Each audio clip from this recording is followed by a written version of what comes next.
Hi. Hi. Morning, afternoon, wherever it is you're listening to this. It's the Bridge Breakfast with Jay and Cor. We got a new thing that we're doing here. Yeah, this is a new feature. It's As you can see, we're still figuring it out. yeah. I don't GoPro very well or often. So Yes, this new feature is called. other side, upside down, flip it over. One more. Oh my God. Also Also, on the Bridge Breakfast with Jay and Cor. It's basically just like there are times when should we Wayne and isn't there a feature that can do that for us? should we Wayne and Garth this? Yeah. I don't know. I feel like this is much more Wayne and Garth. This is just going to give us vertigo. There are a lot of times that we don't have a lot of time on the show to get to everything that we want to get to, or sometimes we've started to talk about something and then we need to expand on it. And you wouldn't believe how much Jay complains about everything. So there's a lot we could fill here. Again, very comfortable. I think this is the third time I've said this today. I'm very comfortable with who I am. Right. Right. So today we want to talk about back to school. There are a couple of things. I want to start off, and I didn't mention it this morning. I don't know if you were aware of how competitive the back to school shopping market is. Back to school shopping. Back to school supplies, not necessarily clothes and like clothes for the kids. We went to, we got our list from the school of what our daughter, who was starting kindergarten, and what she needs. And it needed to be, I don't even know if I'm saying it right. You know the yellow glue sticks, the Yoo-Hoo ones? Can't be Elmer's. It's got to be Yoo-Hoo specifically. Right. Brand names. Dixon Pearl erasers, 2 large. And by the way, this town does not have any Dixon Pearl erasers. So we went to, where did we end up? We went to 3 different places on the weekend. Couldn't find anything because everything is picked through. Right. And then, Staples. So we went to Staples yesterday. And you know how when you ever go to Staples, you are like one of 4 people in Staples? Right. Not the case on back to school day. Okay. I can't describe how busy Staples was. They finished off having everything that we need, except for the Dixon Pearl. Now, I'm going to go to school tomorrow with my daughter, and I'm going to drop off all her school supplies, and I feel like I'm going to get in trouble on behalf of my daughter. Like I'm alienating her for the rest of the year because I got Staples brand or even maybe no-name brand white erasers. Oh. What were you thinking, Jay? Well, my thinking was we'll bring these to school, and if they say they have to be Dixon Pearl, okay, well then I'll go get the Dixon Pearl, but in the meantime, here's a package of 3 erasers that either you can keep or I'll just bring home and then I've got 3 erasers. You know, and this is what I've never really understood about school supplies too. Same exactly what you're saying is I remember specifically being told for calculators, for instance, when I was in junior high, that you needed the Texas Instrument, like the big whatever calculator. You can't use the no-name one that does the exact same thing. It has to be the Texas Instrument, really expensive calculator that we couldn't afford when I was a kid. Texas owned that market. Yeah, like how do you even deal with that? Do teachers actually say anything about this? Do they actually... They enforce it? Do you get an yeah, F? do they actually enforce it? Like, is your kid at a disadvantage for using the no-name brand? Aside from, I suppose, maybe ridicule from other students, perhaps? There's that part of it. I mean, that goes for everything from shoes to shirts to probably calculators and now iPhones. So and, you've got a Galaxy? Ugh. Good, delving even deeper, is this like perpetuating the brand name stereotype and elitism in school? I remember it would have been a grade 7 or 8, so like I'm going back to 1987 or whatever when Ralph Lauren became so popular. Yeah. And you were nobody if you didn't have a little horsey on your shirt. And my mom went out and got a little horsey on my shirt, but it was about the size of this coffee mug, and there's no way in hell it was Ralph Lauren. I was ridiculed. That, and I always wore rugby pants and had a bowl cut. So there's a little more to that. Back to school was never a fun time for me. I always hated it. I had some awesome loved teachers at back the to time, school. but yeah. Well, what did you like about it? Though? Everything. I The liked smell of the new pencil case. Yeah, I'm not even gonna lie. Yeah. The smell of the new pencil case, the new clothes that you got to wear, seeing all your friends that you didn't get to see all summer, even just, I don't know, even homework. I didn't even mind homework. I'm one of those weird Yeah, kids. I hated homework. I barely liked any of my friends. You know who you are. We still keep in touch on Facebook sometimes, but you guys live miles away. Yeah, I didn't. I liked going to school for the sole purpose of finding out where we were going when we ditched that afternoon.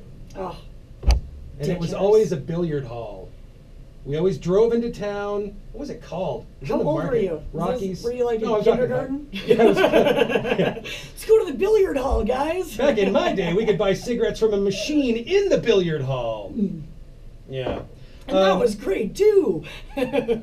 More to back to school. We wanted to talk about the school zones. A little Yes. more. Everyone is aware that I do not like them. Yeah. Okay. I'd like them if they were 40 and we had no photo radar. Pretty sure Jay's gotten a ticket in every single school zone in the city of Lethbridge. Even the ones I'm not allowed to drive around. It's pretty much a goal of his now to get more than one in each Yeah. one in one school season. However, I did want to bring up parents and etiquette when it comes to dropping kids off. Now, I live on a school zone. I live like half a block away from the school zone, Yeah. right? But right around, I don't notice it so much in the mornings in here. But 3:30 I always in the do. afternoon. I always do a Yui in that school zone when I passed your house by accident. By the way, Trying to get an extra ticket, That's right? But around 3 o'clock or 3:15 or whatever, when school lets out, Yeah. that's when it always gets stupid busy on my street, which is fine, whatever. I understood that buying a house on a school zone. But what drives me nuts, and I know it drives the houses down the street from me nuts that are directly across from the school, is parents feel like they are able to park anywhere they want, whenever they want, because I'll only be there for a sec. Oh yeah, I know. There's no parking zone, loading zone, handicap stalls in front of people's driveways, Fire hydrants. blocking other people in. It doesn't matter. Oh, I'll only be here for a sec. Now, if you take, let's say, 200 parents that are dropping their kids off, and every single one of those parents is saying, oh, I'll only be a sec, when they're dropping their kids off, you can imagine that gets pretty tight. Now, not pointing any fingers if you are one of these parents that have done this. I feel like we've all done that at one point, but just think about the example that you're setting for your kids. Not only are you parking anywhere that you want to be parking, but you're also walking across the street not on a crosswalk, or you're parked on top of a crosswalk, getting out on top of the crosswalk and walking across the crosswalk. That doesn't count.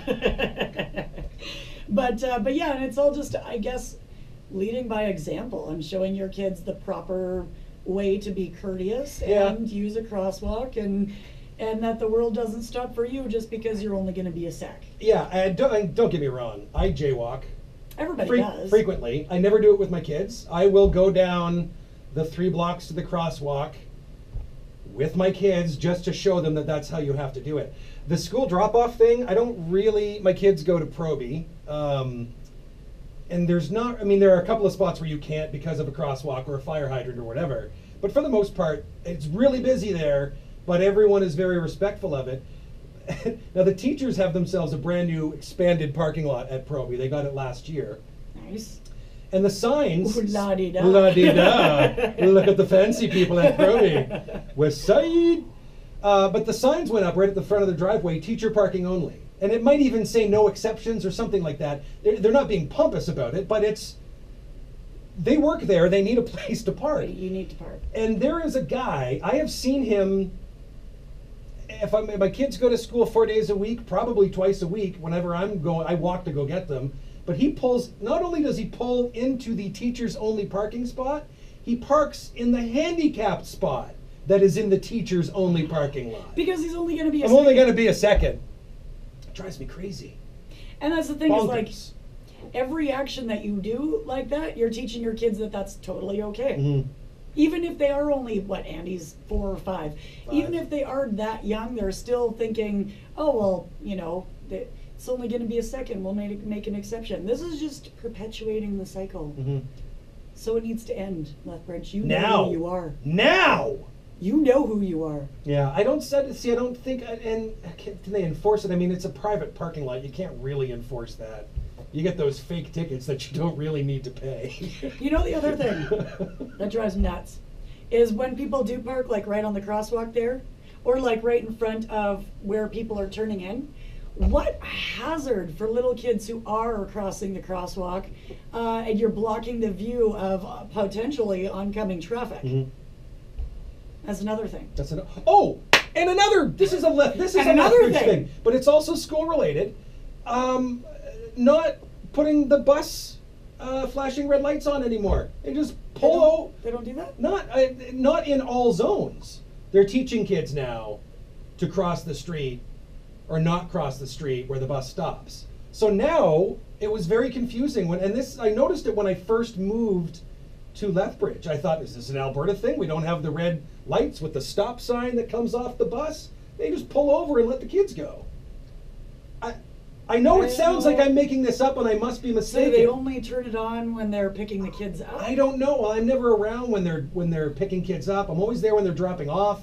I don't think it's in every particular zone. It shouldn't be anyway. But we went. When was the bus invented?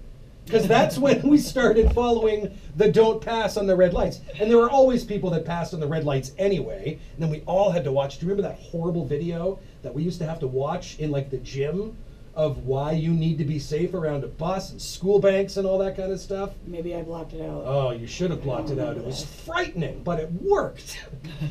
But now we're just pull over. Just go around. I've never seen the bus driver with the arm. Go ahead. It's And nothing isn't like it that. like a $500 ticket or something? They to pass? again, yeah, but if buses? the red lights are on. But now they're like just not putting the red lights on, and they just pull over and let the kids by. I don't know who thought of that. You just drove by a broken bus. No, I know because I've asked about it, and other people have said, yeah, no, it's a thing. Huh. It's a thing. I have to look at my speedometer while I'm going 30 in a school You zone. could just go really slow. I can't go really slow. My You're car just- doesn't go 30. Follow the car in front of you. That's probably just going really slow because other people can figure 30 Oh. out, but Jay can't. I know I'm never going to win this fight. And you're driving me So- crazy because of it. This has been also You do that again. also With the Bridge Breakfast with Jay and Core. If this is the first time you've seen us, this is basically what you get. Monday This to is as Friday. good as we get. 5:30 to 10 on the all-new 98.1 The Bridge. Thanks very much. We'll be back tomorrow at some point. Have yourself a great day. Tune into the Bridge Breakfast. Bye. We need a person back there to turn that off, though. Yeah. No, I like it. It's clunky. Do you want me? Works. Do you want me to do it? It's more I don't like- even know which button to. There's It's- 3 buttons. Is it the top one? It's definitely us to be this clunky. If Okay. it were any smoother, it would. Wouldn't it be just hilarious feel if wrong. none of this recorded?